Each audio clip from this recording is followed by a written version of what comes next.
Shadows are the aspects of a person's identity that are not readily apparent and are often disregarded. Shadows are something that every individual carries with them. The less we pay attention to and begin to absorb these hidden forces into our life, the more oppressive and gloomy they ultimately become. If we are made aware of our weaknesses, we are able to work toward fixing them and work toward better ourselves. On the other hand, if we choose to ignore them, they will remain unresolved and have the potential to abruptly burst, which may undermine the efforts that we have made. Individual shadows and community shadows were two unique sorts of shadows that Carl Jung distinguished between. Individual shadows were the first form of shadow. The aspects of our personality that we choose to disregard or reject are the components that make up our personal shadow. These are the features that we would want to keep concealed from others. Jungian psychologist Carl Jung referred to it as the thing a person has no wish to be in order to describe it.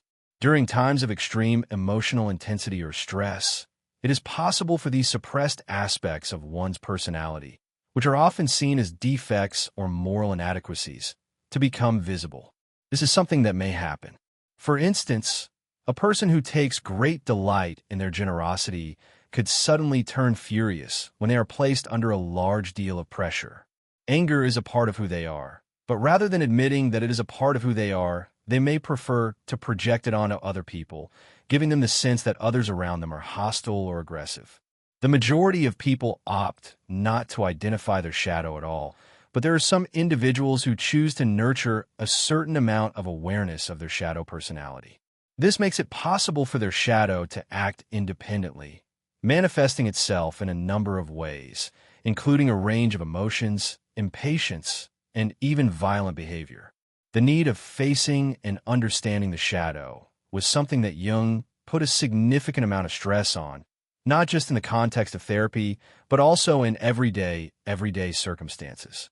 In spite of the fact that it is often seen as being completely negative, the shadow also carries potential that has not yet been fulfilled. Because of the expectations of society or our own personal concerns, it is conceivable for it to contain potential characteristics and skills that we have suppressed. This is something that is feasible. Jung said that the shadow displays a number of good qualities, such as normal instincts, appropriate reactions, realistic insights, and creative impulses. This is according to Jung's writings. Marie-Louise von Franz, who was a close acquaintance of Jung, offered an additional interpretation over the course of the conversation. It was her assertion that the shadow is not an opponent, but rather an essential component of the brain. You will need to engage in negotiation, acceptance, and discernment in order to deal with the shadow, just as you would with any other challenging relationship. The more you ignore it, the more animosity it will feel against you. For instance, a person who connects assertiveness with aggression may conceal their confidence, which may lead to missed opportunities, a lack of self-advocacy, and anger toward persons who embody characteristics that they do not accept in themselves. This may be a vicious cycle. It is more difficult to assimilate these characteristics in a way that is good to one's health when one engages in this form of suppression, since it reinforces the grip that the darkness has on one. The shadow appears in dreams rather often, and one of the most common ways that it manifests itself is as a person of the same gender as the dreamer. The role of this character is that of an inner critic, pointing out flaws that we would like to ignore. To properly integrate the shadow, also known as shadow work, requires a remarkable level of self-honesty on the part of the individual. In order to complete this process, it is important to pay attention to the emotional reactions, explore the challenges that arise in interpersonal relationships, and reflect on the symbols that consistently emerge in dreams. The objective of this approach is not to reach perfection, but rather to accomplish wholeness. Jung himself made the following statement: "There is no light without shadow, and there is no psychic wholeness without imperfection." Finding a balance between the conscious and unconscious, as well as bringing the ego into line with the deeper self, is the core of authentic self-discovery. Find a balance between the conscious and unconscious. In addition to the shadow cast by the person, there's also the shadow cast by the collective, which is made up of the more harmful undercurrents that are present in society. When it comes to tough facts, civilizations have a tendency to bury them, just as individuals have a tendency to conceal undesirable features. Some examples of these realities include historical atrocities, systemic injustices, and deeply rooted biases. Among the manifestations of the collective shadow include acts of aggression and oppression, as well as the inability to take responsibility for one's actions. Underneath activities that seem to be good, such as cultural imperialism that is disguised as assistance or political goals that are masking itself as progress, is hidden under the surface. While the individual shadow thrives in ignorance, the collective shadow permits its influence to spread far and wide while often remaining undiscovered.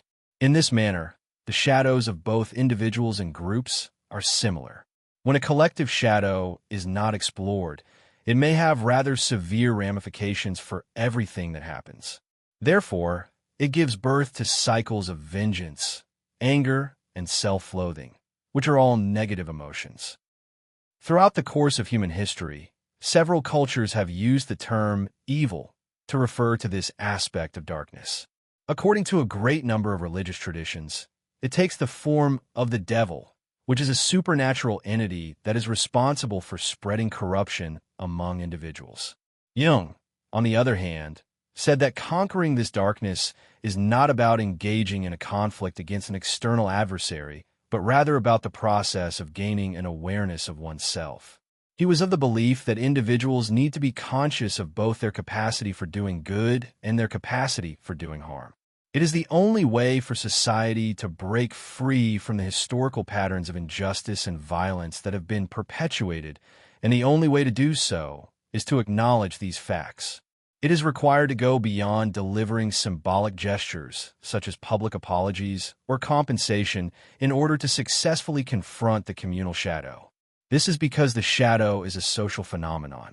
In order to accomplish true healing, it is vital to recognize past wrongdoings, to pay attention to the viewpoints of those who are marginalized, and to bear responsibility for the wounds that have been inflicted upon the community.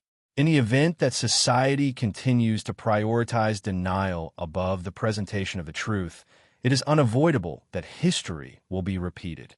This will only help to make the shadow even more profound. Under the influence of social and political factors, ordinary people in Nazi Germany were able to commit atrocities that were beyond their comprehension because their personal shadows merged together to become a collective power. On account of this, Nazi Germany is considered to be one of the most damaging examples of the collective shadow. When this is taken into account, it underlines how crucial it is to confront our inner darkness before it becomes more evident on a bigger scale or before it becomes more obvious. According to Jung's views, the most crucial element in preventing the most terrible chapters of history from recurring again is the individual's level of self-awareness. The war is in us, but it is also in everyone, a philosopher once stated. The war is everyone. A meaningful message has been made here. In the event that we make the decision to not acknowledge the tensions that are present inside us, such conflicts will eventually materialize as societal upheaval. When, on the other hand, we recognize and take responsibility for our shadows, regardless of whether they are individual or communal, we not only liberate ourselves from the grip that they have on us, but we also liberate others of their constraints. Participating in self-exploration and synthesis is not a luxury, but rather a responsibility that one must fulfill. In order to be successful, those who work in the shadows need to be honest, gutsy, and persistent. This process includes a number of different facets, including the recognition of our hidden flaws, the recovering of our buried strengths, and the transformation of our unconscious reflexes into conscious decisions. Instead of being helpless victims of our own inner darkness, we prevent ourselves from becoming helpless victims of our own growth by doing so, and instead become active actors in our own development. In addition, if a significant number of individuals follow this course of action, there is a potential that society as a whole will be able to break free from the unconscious cycles that it has been caught in. Telling the truth, regardless matter how uncomfortable it may be, is the only way to be successful in this situation. According to Jung's teachings, the path to acquire real self-awareness and, ultimately, a more equal society is to embrace both our light and our darkness. This involves accepting both aspects of ourselves.